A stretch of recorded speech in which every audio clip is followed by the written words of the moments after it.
Telangana general समिति के सदर कोदंडाराम ने तेलंगाना 2023 बजट पर तबसरा करते हुए हाईटेक न्यूज के जरिए से अपने ख्यालात का इजहार करते हुए कहा है कि हमेशा सरकार बजट के बड़े बड़े आंकड़े बताती आई है, मगर उस पर अमली मैदान में हमेशा नाकाम रही है और हमेशा बजट की रकम ज्यादा बताते और जितना बताते हैं उतना खर्च नहीं करते और इस बजट से गरीबों का कुछ भी फायदा नहीं और ना ही बेरोजगार नौजवानों को कुछ फायदा होने वाला है। वेलफेयर के लिए और मिनॉरिटी डेवलपमेंट के लिए पहले के बनिस्बत तकरीबन 40% रकम की कमी भी की गई है और हक़ायक़ बयान करने वाले लीडरों की आवाज़ को दबाने के लिए मीडिया का भरपूर इस्तेमाल किया जाएगा और जो मीडिया हुकूमत के खिलाफ हक़ायक़ बताने की कोशिश करेंगे उनको मीडिया में काम करने का मौका नहीं दिया जाएगा। आइए सुनते हैं उन्होंने मजीद क्या कहा। तेलंगाना सरकार आखिर बजट असेंबली में ले आया, लेकिन उसके बारे में जब बात करना है कुछ और चीज़ भी हम याद रखना। हमेशा सरकार ने एक बड़ा रकम दिखाने का कोशिश करते, इससे सरकार की इज्जत बढ़ता क्या समझ में नहीं आता, लेकिन रकम ज़्यादा दिखाते। वो आखिर में उतना रकम सरकार नहीं इकट्ठा करते। आज गए साल 2,40,000 करोड़ रुपये का वादा किए थे बजट में, उतना रकम आएंगे और उसको इस्तेमाल करेंगे तरक्की के लिए बोल के सरकार ने असेंबली में बात की है। लेकिन हुआ क्या, अभी तक सरकार ने उसमें 50%, 50%, 60% भी इकट्ठा नहीं किए। सिर्फ अब तक मेरे ख्याल में 56% इकट्ठा हुआ और उससे ज़्यादा कुछ 20,000 बढ़ सकते हैं। मतलब ये है कि अभी 1,50,000 से ज़्यादा नहीं होने वाला है। तो मतलब क्या निकल रहा है इससे हम ये समझ सकते हैं कुल मिलाकर कुछ 50-60 हज़ार करोड़ों का रुपया गाठी कम हो रहा। और इसका नतीजा क्या होता, हमेशा जो वेलफेयर एक्टिविटीज़ का बजट है उसमें कम करते और जो कंट्रोलर एंड ऑडिटर जनरल का रिपोर्ट अगर आप देखेंगे 2014 से लेकर के अब तक, हम यही मालूम होता कि वेलफेयर बजट को हमेशा ये सरकार ने कम किए, 40 से लेकर 60% तक ये कम किए। SC/ST सब प्लान 50% से 60% कम किए। जो BC वेलफेयर है वो 40% कम किए।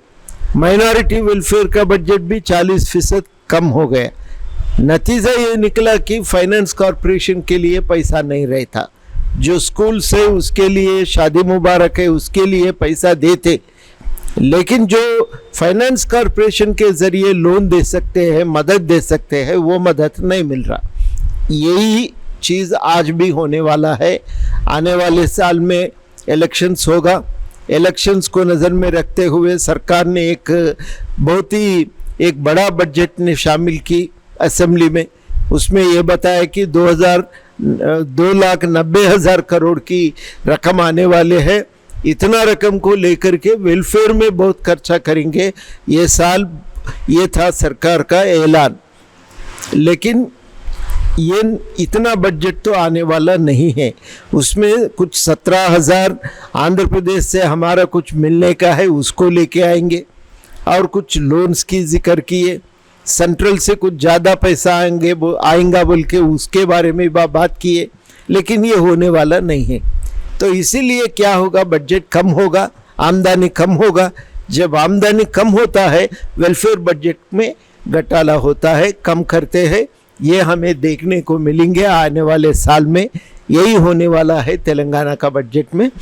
ये बिल्कुल कभी भी एक रियलिस्टिक बजट कभी भी तेलंगाना गवर्नमेंट पेश नहीं की। हमेशा रकम ज़्यादा दिखाए और उन रकम को लेकर के एक बड़ा सपना दिखाने का कोशिश की, लेकिन ये आखिर अमल नहीं हुआ। अभी भी ये होने वाला है, लेकिन ज़्यादा बढ़ाया, इरिगेशन में बढ़ाया और लेकर के अर्बन डेवलपमेंट के लिए, पंचायत राज के लिए बढ़ाया। ये पैसा कहाँ जाने वाले हैं। सरकार ने बोलता है हम म्यूनिसिपैलिटीज़, कॉरपोरेशंस और पंचायत राज के ज़रिए ये पैसा खर्च करेंगे, लेकिन देखना है इसमें कितना कम करते और कैसा खर्च करते, किसके लिए फ़ायदा होता है, इससे ये भी देखने का है। तो हमें इतना ही याद रखना, जब तक हम पूछेंगे नहीं ये बजट अमल में नहीं आता। हम दबाव डालना तभी ये बजट अमल में आएगा, नहीं तो कुछ पैसा तो खर्च ज़रूर होगा, लेकिन जितना हमें मिलने का है उतना तो नहीं मिलने वाला है। खासकर बजट में गरीबों के लिए कुछ ज़्यादा फ़ायदा नहीं दिखता। इस बजट में जो कीमती के वजह से जो हर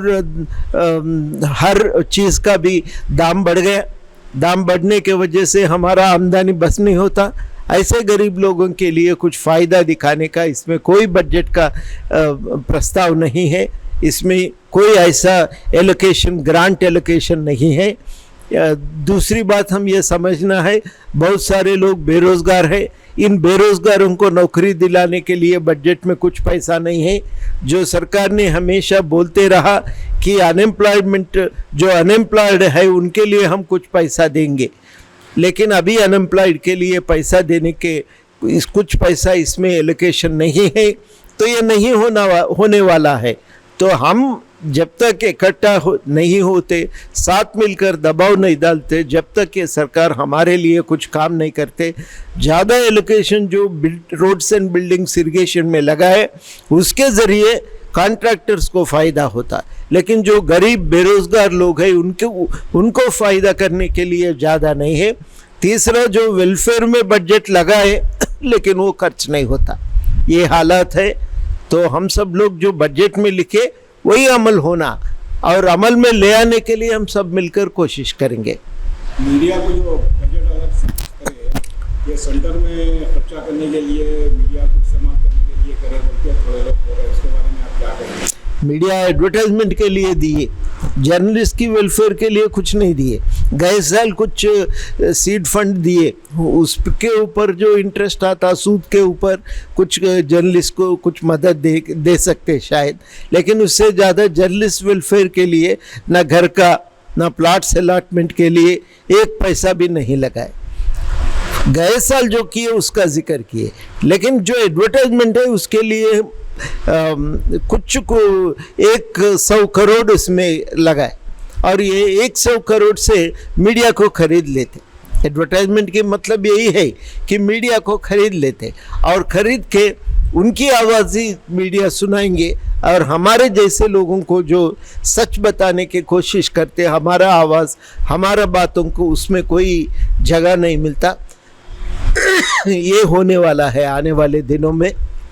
बहुत दिनों से सरकार यही तरीका अपनाया, और आगे भी यही तरीके से मीडिया को कंट्रोल करेंगे। आवाम की आवाज़ नहीं सुनाएंगे मीडिया, सरकार की आवाज़ तो ज़्यादा बड़ी वो उसको हेडलाइंस में डालकर उनको सर्कुलेट करने के लिए कोशिश करता। तो ये इलेक्शन ईयर में अपनी आवाज़ लोगों तक पहुंचाने के लिए मीडिया को कंट्रोल करेंगे, आवाम की आवाज़ को दबाएंगे, और जो भी सरकार से खिलाफत मुखालिफत करेंगे उसके लिए कोई जगह मीडिया में नहीं मिलेगा। ये होने वाला है। तो एक ऐसा हम कह सकते, जब बजट आया पहले 200 साल पहले, उस वक्त पर बजट ने जो राजा महाराजाओं के ऊपर काबू डालने के लिए यूरोप के लोग लाए थे, अभी ये जमहूरियत में एक हिस्सा बन गया।